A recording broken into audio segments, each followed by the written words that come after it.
Бәріңе сәлем. Егер де сен менің арнама бұрыннан бері тіркелген болсаң, мен әртүрлі ютуберлердің табысын есептейтінім туралы білетін боларсың. Осындай видеолардың астында да және кешегі стрим кезінде де көбісі менің табысым туралы сұраға болатын. Және өзім де 10 000 жазылушыдан асқан кезде ютубтан табатын табысым туралы видео түсіремін деп ойлап жүрген болатынмын. Мінекей бүгін өзімнің ютубтан табатын табысым туралы, жалпы ютуберлер ақшаны қайдан табады және ютуб монетизациясы туралы біраз нәрселер айта кететін боламын. Видеоны соңынан көріп, өзіңе қажетті ақпаратты алған болсаң, видео ұнаған болса лайк басып, достарыңмен бөлісе кет. Және де арнамда алғаш рет болсаң, арнама кіріп көр, егер ұнаса тіркеле кет. Ал ендеше жайғасып отыра бер, ал мен бастаймын. Алдымен ютубта қалай ақша табуға болады, ютуберлер жалпы табыстарын қайдан табады деген сұраққа жауап бере кетейін. Ютуберлердің негізі 5 табыс көзі бар. Әрине одан да көп болуы мүмкін, дегенмен де ең бастысы осы 5-еуі. Біріншісі ютубтың өзінің партнеркасы, яғни монетизация. Қазір бұлардың әрқайсысын жеке-жеке талдап беретін боламын. Екіншісі тікелей жарнама, яғни реклама. Үшіншісі стрим кезіндегі донаттар. Төртіншісі өзінің тауарын немесе тағы да басқа бірдеңелерін сату. Және ең соңғысы, бесіншісі ол гифтер, конкурстар. YouTube монетизациясынан бастайық. Өздерің экранда көріп тұрғандарыңдай, YouTube монетизациясына қосылу үшін ең басты шарт ол 1000 жазылушы және 4000 сағат қаралым жинау.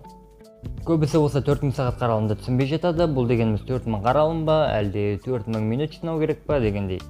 Мысалы, сенің бір видеоңда 10 000 қаралым бар болса, бұл 10 000 адамның ішіндегі біреуі видеоны 2 минут көреді, екіншісі 5 минут, ал үшіншісі соңына дейін көреді. Міне осы минуттардың бәрін қосып, орташа есеппен санайды, және барлық видеоңдағы осындай уақытты санайды. Сол кезде 4000 сағаттан асу керек. Жарайды, бұл ережелерді орындап, монетизацияға қосылдық делік. Дегенмен де әрі қарай ақшаны қалай табасың? YouTube саған не үшін ақша береді?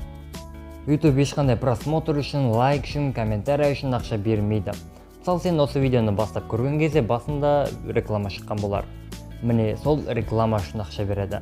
Сен монетизацияға қосылған сәттен бастап, сенің дұрыс видеоларың болса, ешқандай авторлық құқық бұзылмаған видеоларың болса, сол видеоларға реклама қосыласың.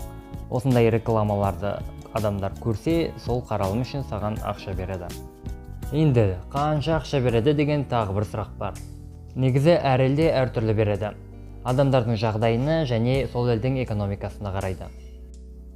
Ал Қазақстанда болса 1000 коммерциялық қаралым, яғни рекламаны 1000 адам көргені үшін $0.8 береді. Және өздерің көріп тұрғандай, Швецияда бұдан 4 есе көп төлейді. Енді ютуберлердің екінші табыс көзі тікелей жарнама туралы айтсам. Бұл жарнама әр ютубердің видеоларының қаралым санына, видеоларындағы бизнеске байланысты болады. Сонымен қатар арнаның тематикасында да кішкене байланысы бар.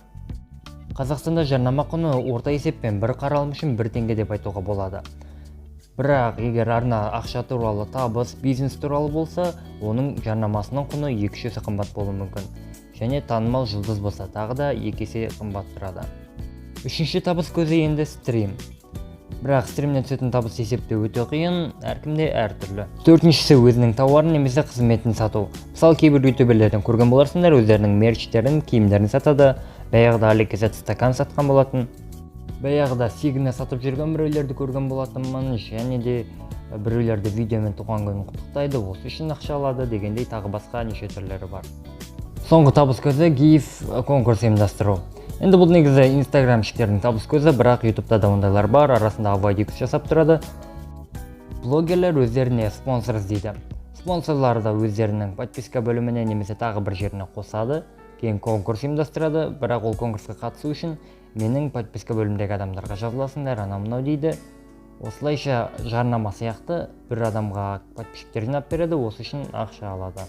Бірақ бұл түскен ақшаға конкурстың жүлдесін алу мүмкін, немесе осы ақшаны ойнатуы да мүмкін. Міне осылай, бірақ мен өз басым конкурс ұйымдастырмаймын, стрим көп жасамаймын, сатып жатқанда ештеңем жоқ. Қазіргі менің табыс көзім тек қана монетизация мен тікелей рекламадан.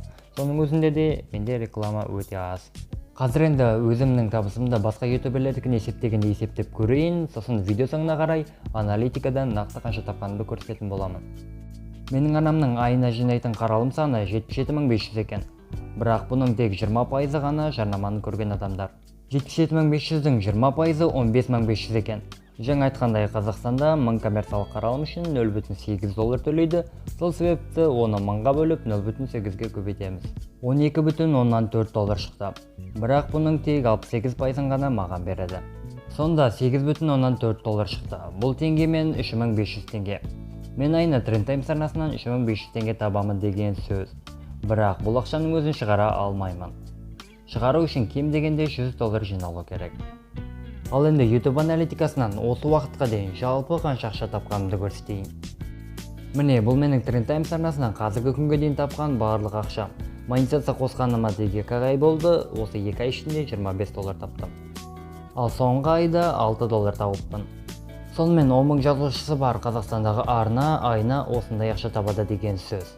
$6 дегеніміз шамамен 2500 теңге. Және тағы да қайталап айта кетейін, бұл ақшаларды шешіп алу үшін кем дегенде $100 болу керек. Ал енді менің екінші жолмен табатын табысым, яғни рекламадан табатын ақша. Бағана айтқандай, кәдімгі арналарда бір қаралым үшін 1 теңге. Менің арнамның активіне қарасақ, мендегі жарнама құны орта есеппен 1500 теңге. Бірақ мен видеода көп реклама жасағым келмейді, сол себепті 2000 теңге деп тұрмын. Если что, жазыңдар. Сонымен қатар сообществодан жарнама жасаймын, сообществодағы жарнама құны 500 теңге.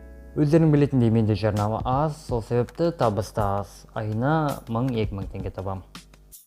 Осылайша менің Trend Times арнасынан айына табатын табысым орта есеппен 4000-5000 теңге. Басқа да 10.000 подписчигі бар YouTube арналардың табысы осындай деп ойлаймын. Сол себепті Қазақстанда 10.000 подписчигі бар арналардың табысы айына 5000 теңге болады. Өзіңе қызық болып жүрген сұраққа жауап алдың деп ойлаймын. Ендеше лайк баса кет.